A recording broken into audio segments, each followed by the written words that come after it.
स्वागत है आप सभी का हमारे चैनल पर।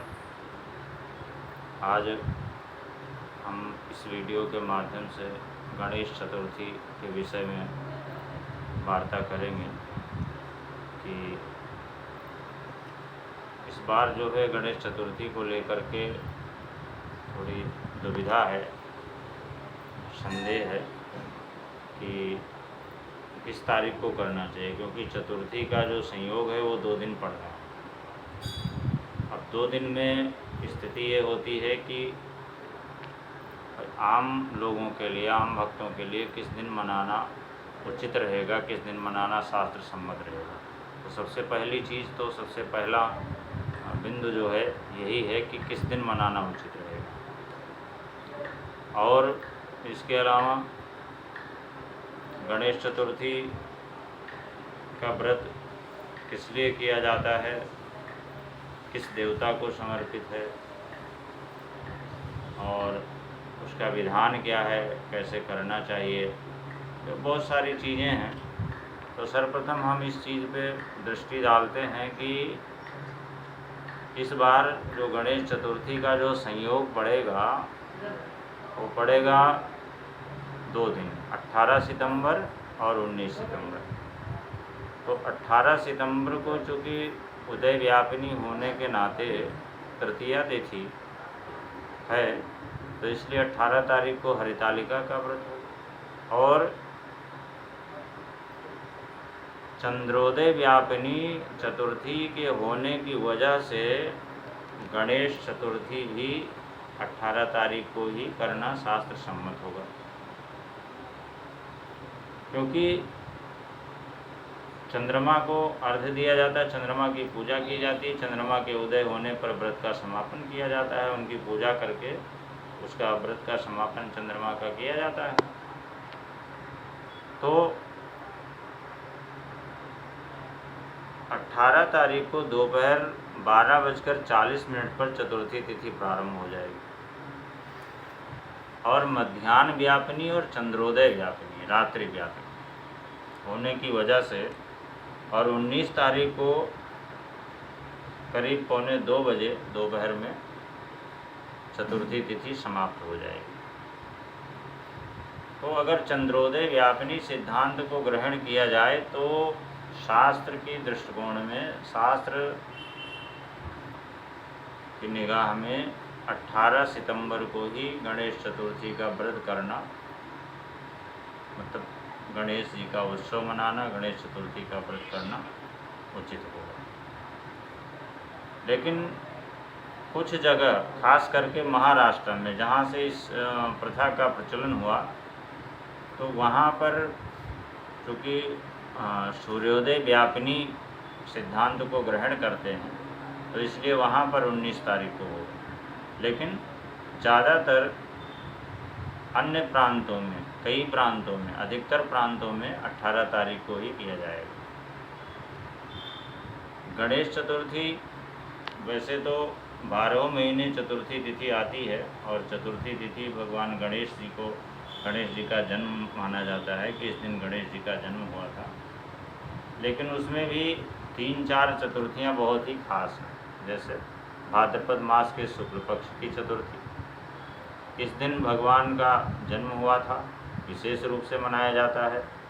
और भाद्रपद मास की शुक्ल चतुर्थी से प्रारंभ होकर के अनंत चतुर्दशी तक, यानी 10 दिन का ये गणेश उत्सव चलता है और 10 दिनों में विभिन्न प्रकार से भगवान की, गणपति विघ्नहर्ता गणेश जी की पूजा की जाती है और 10वें दिन उनका विसर्जन किया जाता है।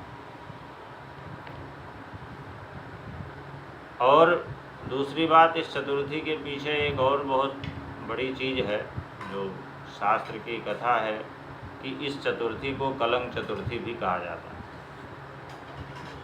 तो अगर रात्रि के समय चतुर्थी का चंद्रमा होगा, चतुर्थी तिथि व्याप्त होगी जिस समय चंद्रमा का उदय होगा, इस बार चंद्रमा का उदय जो है स्थानीय क्षेत्रों में 8:05 के बाद, रात्रि को 8:05 के बाद में चंद्रमा का उदय होगा। तो जिस समय चंद्रमा का उदय होगा उस समय अगर चतुर्थी तिथि व्याप्त है तो ही कलंक चतुर्थी को माना जाएगा, अन्यथा नहीं। तो ये शर्त जो है 19 तारीख को पूरी नहीं हो रही। 19 तारीख को चतुर्थी तिथि मध्याह्न में लगभग 1:45 समाप्त हो जाएगी। तो चूँकि रात्रि व्यापिनी चतुर्थी और चंद्रोदय व्यापिनी चतुर्थी ना होने से 18 तारीख को ही गणेश चतुर्थी और कलंक चतुर्थी दोनों को माना जाएगा, दोनों मान्य हो। अब गणेश चतुर्थी ये जो भाद्रपद मास के शुक्ल पक्ष की चतुर्थी है, इसको कलंक चतुर्थी, पत्थर चौथ भी कहा गया है। इस दिन विशेष रूप से चंद्रमा का निषेध, दर्शन का निषेध होता है। वैसे 12 चतुर्थियों में सबसे ज़्यादा महत्वपूर्ण गणेश चतुर्थी होती है भाद्रपद मास की। इसके बाद में करक चतुर्थी, जिसको करवा चौथ कहा जाता है, वो भी गणेश जी को समर्पित है। और एक माघ शुक्ल पक्ष में, माघ में पड़ती है, जो सकट चौथ है, संकष्टी चतुर्थी कहते हैं जिसको, संकष्टी चतुर्थी कहते हैं। तो ये 12 महीने की चतुर्थियों में 3 चतुर्थियाँ बहुत ही विशेष रूप से महत्वपूर्ण। तो पत्थर चौथ यानी कलंक चतुर्थी को चंद्रमा का दर्शन का निषेध होता है। और क्यों होता है कि इस दिन जो है चंद्रमा श्रापित होता है।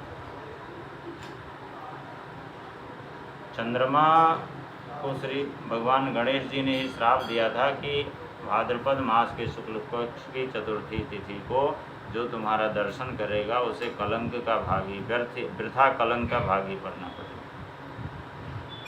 श्रीमद् भागवत में कथा है, इस बात का प्रमाण है, भगवान श्री कृष्ण को स्मैंतक मणि की चोरी का कलंक लगा था, चोरी का आरोप लगा था कि उन्होंने स्मैंतक मणि चुराई। तो ये बात जो है सर्वथा अपने आप में सत्य है, प्रमाणिक है कि इस दिन अगर कोई भी चंद्रमा का दर्शन कर ले तो उसे पूरे वर्ष में कभी न कभी व्यर्थ का कलंक लगता है, व्यर्थ का आरोप प्रत्यारोप लग जाता है। तो इसलिए इस दिन चंद्रमा का दर्शन विशेष रूप से निषेध नहीं करना चाहिए। इस दिन चंद्रमा 18 सितंबर को चंद्रमा के उदय होने का जो समय है वो रात्रि लगभग 8:05 के बाद का है। और अगर प्रमादवश, अज्ञानतावश, भूलवश अगर चंद्रमा का दर्शन हो जाए तो भागवत कथा में वर्णित स्मैंतक मणि की कथा को श्रवण करना चाहिए। उससे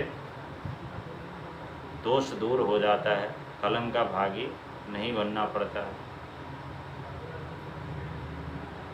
इस बार ज़्यादातर प्रांतों में 18 सितंबर को गणेश चतुर्थी, इसी दिन गणेश जी की स्थापना होगी। स्थापना के लिए सबसे श्रेष्ठ मुहूर्त जो है लगभग 11:50 से 12:40 के मध्य का होगा। इस दौरान अभिजित मुहूर्त होता है जो सर्वश्रेष्ठ है। इसके बाद में चौघड़िया के अनुसार भी स्थापना की जा सकेगी, वो देखा जाएगा, देखना पड़ेगा पंचांग के अनुसार स्थानीय चौघड़िया को निकाल करके, और उसमें स्थापना के लिए जो शुभ चौघड़िया, लाभ अमृत चर चौघड़िया पड़ेगी जिस दौरान, उस दौरान स्थापना करना बहुत ही अच्छा होगा। इसके अलावा इस बार रवि योग भी पड़ रहा है। 18 सितंबर को रवि योग और इंद्र योग भी बन रहा है जो बहुत ही श्रेष्ठ है। ऐसे योग में पूजा करने से सिद्धि प्राप्त होती है और भगवान गणेश की पूजा करने से बुद्धि प्रखर होती, बुद्धि तीव्र होती है, कार्यों में आने वाले विघ्न समाप्त हो जाते हैं और हर प्रकार से जो भी विघ्न जीवन में आते हैं वो समाप्त हो जाते हैं, क्योंकि भगवान गणेश रिद्धि सिद्धि के दाता हैं।